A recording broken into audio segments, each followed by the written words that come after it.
Hello everyone, hope you're doing well. We are having a look at one of the alpha jets that has turned up in the Thai subtree for Japan.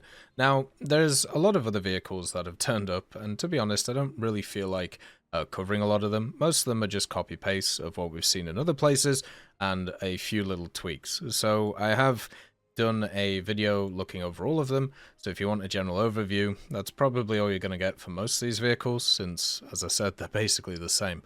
But the AlphaJet TH is different. It actually has access to something which makes it different from the rest, and it's something that I think is worth discussing because it's another continuation of these kind of crazy strike aircraft ideas that are around. Now, first of all, the AlphaJet TH you can find in the Japanese tech tree. It's just after the AlphaJet A and just before the F5A. So it's one of the first vehicles that are part of the sub-tech tree for Japan. It's very similar to the A though, which is this vehicle right here, with one key difference. They have the same countermeasures, they have the same engine, they have the same cockpit basically, they have everything which is the same. The only real difference between them is this gets access to these, the AIM-9P-4s. Now, you may be wondering, why is this thing 10-3? Because it's only 4 missiles. You know, the good old IER-93 came in, and that has access to 4 missiles, and that's at 9.0. And this technically has probably a worse flight performance than the IER-93, apart from maybe being a bit better at maneuvering. Well, the difference is the AIM-9P-4s are the all-aspect variants of the AIM-9P. And this means that they have a lock-on in rear aspect, which is very good, but the main thing is the all-aspect lock. So whether someone's coming towards you or from the side or whatever, you're able to lock them with the AIM-9Ps. Now, I personally prefer stuff like the Gs and the Ds just because of their extended range, but the Ps and the Js are also fine, and since this is going to be used in more of a dogfighty way, since things are going to be coming towards you, and you're going to be attacking them like that, that's generally going to be quite good. They're going to work very well in that role. And also, in ground, this thing's going to be at 9.7, which is a huge 10 BR over the standard Alpha Jet. Actually, no, it's only 0.7 above it, but it's still 0.7 above it in ground, even though it has exactly the same ground ordnance because of those AIM-9P-4s. So this will get access to Snake Eyes, it'll get access to 500s, and also 250s, and then also some incendiaries and rockets, but the main reason you use this is because of the P-4s. And it just shows the power differential between having a specific missile and not having a specific missile, and it's just crazy when you think about it. Other parts of it are you have to unlock the AIM-9P-4s.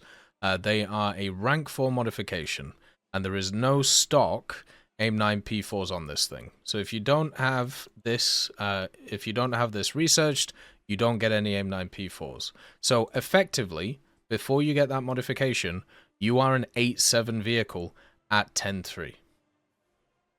An 8.7 vehicle at 10.3. How crazy is that? You basically can't do anything. You will just kind of get annihilated. You'll have to turn fight all the time. You'll have to use your countermeasures to kind of deal with stuff. But there's not really a ton you're going to be able to do. But once you get that modification, you become alive. And you should be able to deal with quite a lot of the vehicles that are around. And that's the problem with these types of modifications. Without that modification, you are completely worthless. With the modification, you can at least feel a your BR, which I think is a very positive thing compared to many others. But it's still going to be super limited in its general playstyle because of the fact that you're going to be facing stuff that generally is going to be faster than you.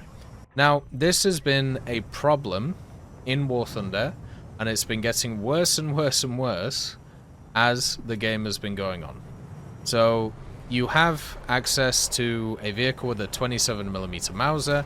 It has access to all the standard stuff that a 8.7 does, but you give it crazy missiles. This is the problem with the A10s, this is the problem with the Su-25s, this is the problem with the AMX, this is the problem with all of these types of vehicles which have ridiculous missiles but have terrible platforms. They just don't fit in the game very well.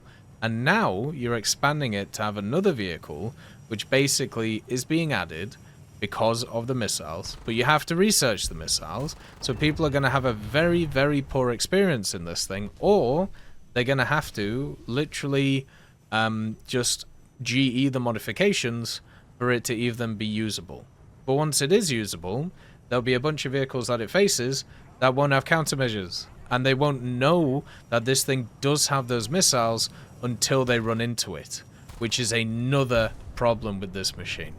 So fundamentally, this Alpha Jet is obviously the best out of the bunch, right? It has all of the advantages of each of the others, apart from it doesn't get gun pods. It has everything else. Now, if you see this in the air, it will just say Alpha Jet. It might have the sign on it, which will be nice, but we also know the A exists. If you're in a 9.7 vehicle, or if you're in a 9.3 vehicle, you could either face this one, right, which doesn't have any missiles and only has ground ordnance, doesn't have like any of the air stuff, or you can face this one with 4 AIM-9Ps, and you will not be able to tell which one it is until you get within a kilometer of it. This is the issue I have when facing stuff like the MiG-21 nowadays, where if you're fighting around this BR bracket, it's either a MiG-21S with no countermeasures, a PFM or an F with no countermeasures, or it's an SMT or an MF with countermeasures, right?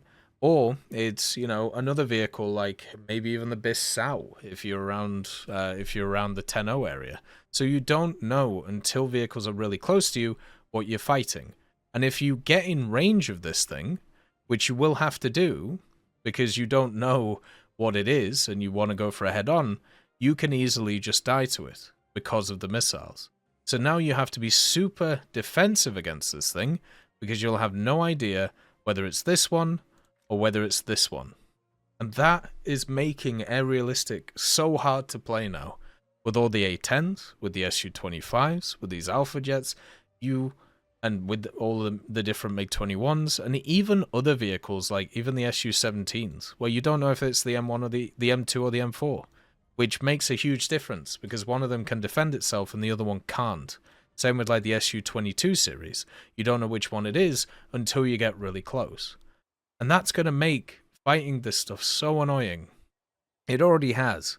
They need to expand out the range where you can tell what variant of the vehicle you're fighting. You also, at the same time, need to make sure that these types of vehicles have a variable BR based on whether they have a certain modification or not. Because this is an 8.7 vehicle. And until this, it's not a 10.3. So it's worthless until it gets a singular modification. That is so ridiculously drastic for a vehicle like this. As always, I hope you have a wonderful day. I'll see you next time. I'd just like to thank GMG Smiley, CD Beans, Chieftain Mike, EMN3 Galaxy, Tulio Pontecorvo, Brendan Quinn, Carrion Crow, Gus Irenicus, Pyman, Wartinder, Teddy, Daniel Stanton, Martinez, B. Young, Ozzy Panzer, Alan Hacker, Liam Shear, Opium Prime, Lafouche, Sem, Aslan, Uncle Bean, and Derek R. for supporting the channel.